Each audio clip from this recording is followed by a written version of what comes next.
Hello বন্ধুরা, কেমন আছেন সবাই? আশা করি সবাই ভালোই আছেন।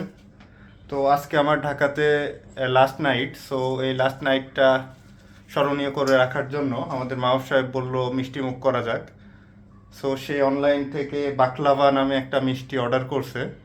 এইটা নাকি অনেক ঐতিহ্যবাহী একটা মিষ্টি। সো দেখি মাহবুব সাহেবের কাছ থেকে শুনি যে এটার ইতিহাসটা কি, বা এটা কোথা থেকে এসছে, বা নামটাই কেন বাকলাভা করা হলো। রকুন ভাই, এই যে আপনার জন্য বাকলাভা। যদিও বাকলাভা নামের অর্থ আমি জানি না, তবে এটা খুবই ঐতিহ্যবাহী একটা মিষ্টান্ন বা ডেজার্ট হিসাবে ইউজ হয়।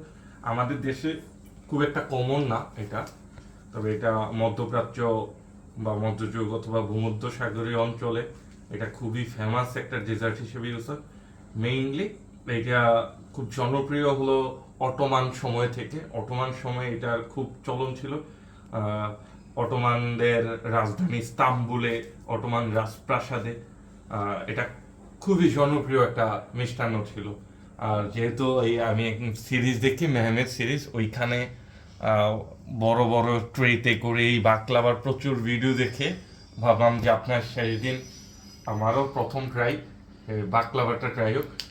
এটা সম্পর্কে বলতে গেলে এটা খুব সফট, ঘি প্লাস আদার্স আরও কিছু উপকরণ দিয়ে তৈরি, এবং এটার উপরে খুব পাতলা একটা স্তর থাকে, যেটা খুবই মানে খাওয়ার সময় নাকি খুবই ভালো একটা টেস্ট দেয়।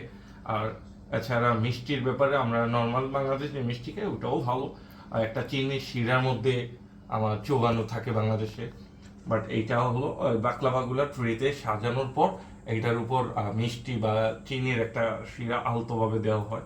সো এটা মিষ্টান্ন হলো, খুব একটা মিষ্টি না খেতে, যদি আমি এখনো খাই নাই, যা শুনেছি রিভিউ থেকে। তো আজকে প্রথম ট্রাই করা হবে। অ্যান্ড ওই যে অটোমানদের ভিডিও, ইস্তাম্বুলের ভিডিও বা টার্কিশ স্ট্রিট ফুডের এই হিউজ পরিমাণ বাকলাভার জনপ্রিয়তা দেখা ভাবলাম যে বাকলাভা অর্ডার করি। সো এখন মনে হচ্ছে যে আমি টার্কিশ একটা স্ট্রিট ফুডে আছি, এবং সামনে অটোমান রাজধানীর ইস্তাম্বুল তোপকাপি প্রাসাদের সেই বিখ্যাত বাকলাভা আপনার সামনে নিয়ে আসছি, একদম টার্কি থেকে। হ্যাঁ, আমারও ভালো লাগছে দেখেন মিষ্টিটা দেখে। ফ্লেভার গুলো দেখেন, মোটামুটি এখানে 4টা ফ্লেভার, 5টা ফ্লেভার আছে। আর চকলেট ফ্লেভার, নর্মাল মিষ্টির ফ্লেভার, আর এইগুলো হলো আলাদা একটা উপকরণ দেয়, আমি একজ্যাক্ট নামটা মনে নেই। আলতো করে ছড়িয়ে দেয় এই সবুজ উপকরণগুলো। এটাও নাকি খুব ভালো টেস্ট আনে। আর ছোট ছোট কিছু আছে। সো মোটামুটি 4-5 ভেরিয়েন্টের মিষ্টান্ন আছে, না বাকলাভা আছে। আচ্ছা, তো তাহলে দেখি। টেস্ট করে দেখেন। আপনি আগে টেস্ট করেন, একটা দেখি।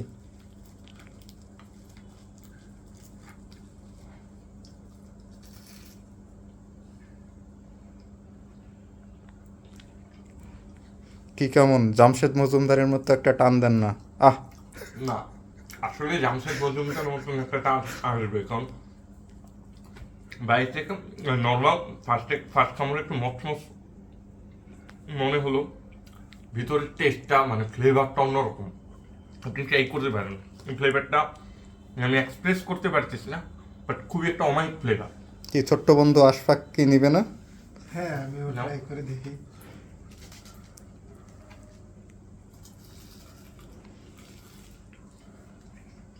হুম, জহির ভাই, ওনার বড় ভাই যে ইরান থেকে একবার ডেজার্ট এনেছিল, মোটামুটি অনেকটা ভিতরে যে ফ্লেভারটা কাছাকাছি। এটার তো ভিতর ইরানও থেকে তো টার্কিশ, ইরান মধ্যপ্রাচ্যের। সো ওদের মিষ্টান্নগুলো অন্যরকম একটা ফ্লেভার থাকে, মানে আমাদের অ্যাজ ইউজার মিষ্টির বাহিরে একটা টেস্ট। আচ্ছা, এটার দেখি ভিতর তাহলে থেকে আমিও একটু টেস্ট করে দেখি। টেস্ট করে ভিতর থেকে আপনাদের ঘিয়ের জানাবো কেমন ফ্লেভারটা হয়েছে। একটু বেশি আসতেছে মনে আচ্ছা, হইতেছে। আশফাক সাহেবের কাছ থেকে একটু রিভিউ নিন। রিভিউ এটা নিই কি এটার অবস্থা। ভিতর থেকে ঘি এবং নিমকি টাইপের ফ্লেভারটা একটু বেশি আসতেছে, বেশি ঘিয়ের ফ্লেভার আসতেছে, একদম দেশি ঘি যেরকম লাগে ওইরকম ঘিয়ের একটা অনেক ভালো ফ্লেভার আসতেছে।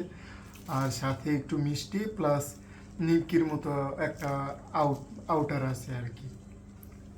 আচ্ছা, আপনি ট্রাই করে দেখেন, তাহলে আপনি ওকে। আপনার কাছে কেমন লাগে। এই যে আমরা এখন মিষ্টি খাচ্ছি। আসলে এই মিষ্টিগুলা খুবই সুস্বাদু, আমার অনেক ভালো লাগতেছে। খাওয়া যাচ্ছে। এই যে মাহবুব সাহেবের আমার হাতে লাস্ট মিষ্টিটা খাওয়াই দিচ্ছি, আর কখনো খাওয়াইতে পারবো কিনা। আশফাক সাহেবরা একটা দিই, তার কাছে দেন।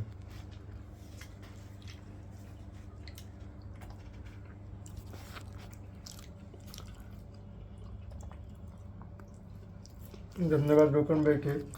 আমরা রোকন ভাইকে একটা একটা করে একটু খাওয়াই দিই।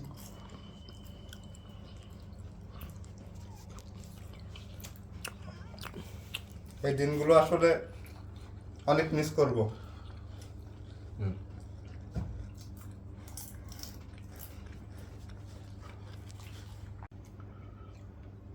তো মিষ্টি খাওয়া দাওয়া এখনকার মতো শেষ। মিষ্টি খাওয়ার শেষে আমার মনে হচ্ছে আমি তো 0 সুগার অ্যান্ড 0 ওয়েলে আছি, ঠিক আছে। আমার ডায়েটের অবস্থা আজকে শেষ, ডায়েটের অবস্থা খারাপ। তাও অনেকগুলো খেয়ে ফেলছে, অলমোস্ট আমরা 3 জন মিলে প্রায় 12 মিষ্টি হ্যাঁ। বাকলাভা খেয়ে ফেলছি। তিনজনে মিষ্টি প্রায় কিন্তু- 12টার মতো মিষ্টি খেয়ে ফেলছি। নর্মাল দেশি মিষ্টি কিন্তু একসাথে 12টা খাওয়া খুবই টাফ। তো এই লাস্ট 4-5 মাসে ডায়েট কন্ট্রোল করে যে পেটের চর্বি কমাইছিলাম, আজকে খেয়ে সব চর্বি আবার গেইন করে ফেলবো। শেষ, সব শেষ।